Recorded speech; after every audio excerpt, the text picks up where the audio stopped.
tentang teks narasi. Oke, dulunya ayo tahu nih apa itu teks narasi dulu? Tidak, Pak. Nah, teks narasi itu adalah teks yang berisi cerita atau suatu perjalanan atau alur dari sebuah kejadian. Nah, di sini Bapak mengambil salah satu contoh yang sangat populer nih di kalangan kalian. Kalian sering dengar nggak cerita kancil buaya? Pernah. Maka ada di TV. Sering, Pak. Nah, di sini Bapak ada ceritanya yang bisa kalian bersama-sama di wilayah atas. Depan. Coba kita lihat bersama ya, bacakan ya. Nah, di sini dalam teks narasi ini kita menyimak teks yang berisi dongeng fabel yang penuh beradaptasi. Kemudian menunjukkan ide pokok dan informasi penting dalam kita mengenali tokoh watak besar moral kita. Kita menceritakan kembali isi teks secara menyeluruh. Nah, sekarang nih kita kenalan dulu nih dengan tokoh utama kita. Ini gambar apa anak? Yang paling sering kan? Kancil. Ya, di sini ada cerita si kancil yang sedih. Kalian simak bagus ya apa ceritanya ya. Kancil dikenal sebagai hewan kecil yang bijak dan memiliki fitrah akal untuk memecahkan masalah.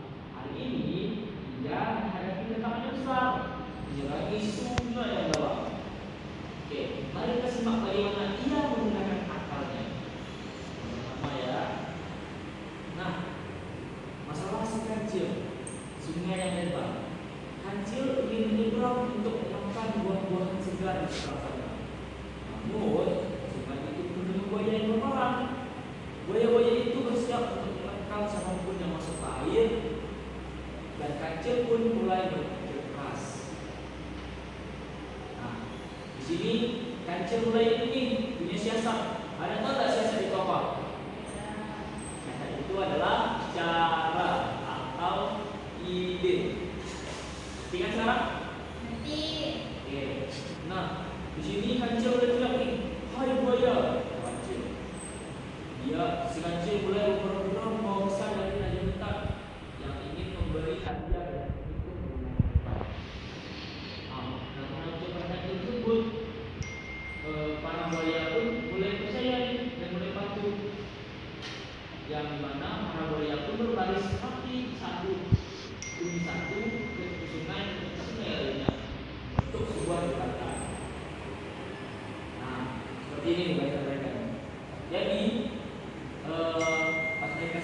pas kancil menyuruh mereka memberi mereka masing-masing, para buaya berbaris nih. Dan kancil pun mulai menghitung 1, 2, 3. Kemudian lagi kancil meloncat dengan indah dan sampailah di sana. Oke, coba Bapak mau cek Muhammad nih. Siapa aja tokohnya? Jadi itu cerita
bertanggung jawab atau ini menceritakan kembali apa saja yang kalian dapatkan dari cerita teks narasi tadi. Bapak. Boleh, Pak. Ada.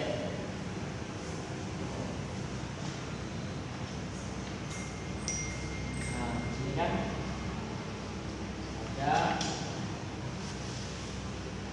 tugasnya.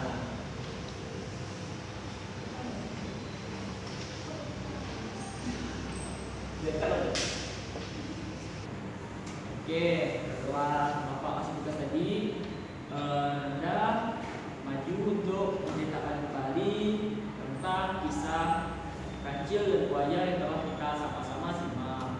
Coba Anda silakan coba. Nah, dari cerita tersebut ada beberapa tokoh. Nah, yang tokoh pertama ada si kancil, terus buaya, terus raja hutan. Nah, yang dimana si kancil itu memiliki sifat yang cerdik. Nah,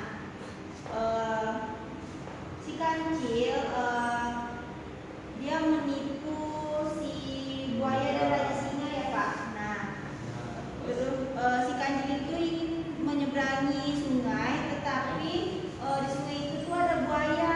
Nah, tetapi karena kecerdikan si kancil itu bisa menyeberangi sungai Pak. Nah, dia melabui seorang raja hutan dan para buaya. Seperti itu Pak. Oke, terus latar tempatnya tahu nggak Anda di mana? Di hutan Pak. Ya, betul. Terima kasih Anda. Sama-sama. Baik, ada lagi silakan. Oke, setelah Anda tadi, sekarang giliran ya, silakan Andra. Nah, jadi saya akan menceritakan kembali apa yang sudah saya simak, cerita yang sudah diceritakan oleh Bapak, yaitu cerita si kancil dan buaya. Nah, jadi tokoh di cerita tersebut itu ada 3, yaitu ada kancil, ada buaya, dan ada raja hutan yaitu singa. Nah, dan latar tempat cerita tersebut adalah hutan. Nah, yang dimana ceritanya si kancil ingin menyeberang sungai. Nah, namun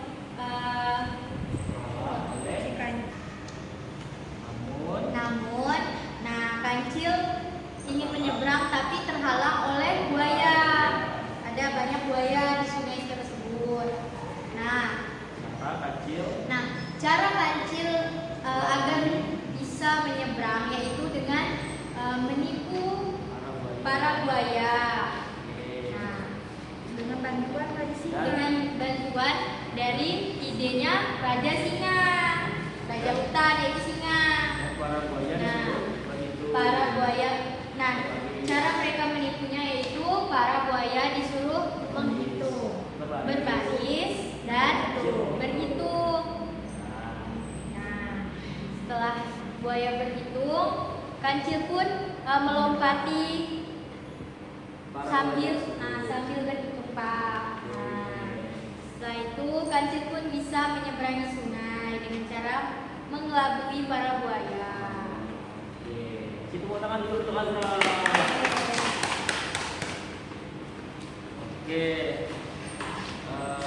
setelah kita belajar semuanya dulu, jadi poin penting dari teks narasi ini adalah bagaimana kita bisa menceritakan kembali dari suatu teks tersebut, baik itu karakter sifatnya, karakter tokohnya, latarnya di mana, sehingga ada kesinambungan nih antara teks narasi dan menyimak. Kalau kalian nggak menyimak, kira-kira kalian bisa nggak menceritakan kembali ceritanya? Nggak bisa. Nah, jadi selain kita belajar tentang teks narasi, kita juga harus sambil menyimak. Oke. Karena itu, Bapak kasih tugas tambahan untuk menjadikan PR ya, anak. Iya Pak. PR-nya di halaman 50 ya.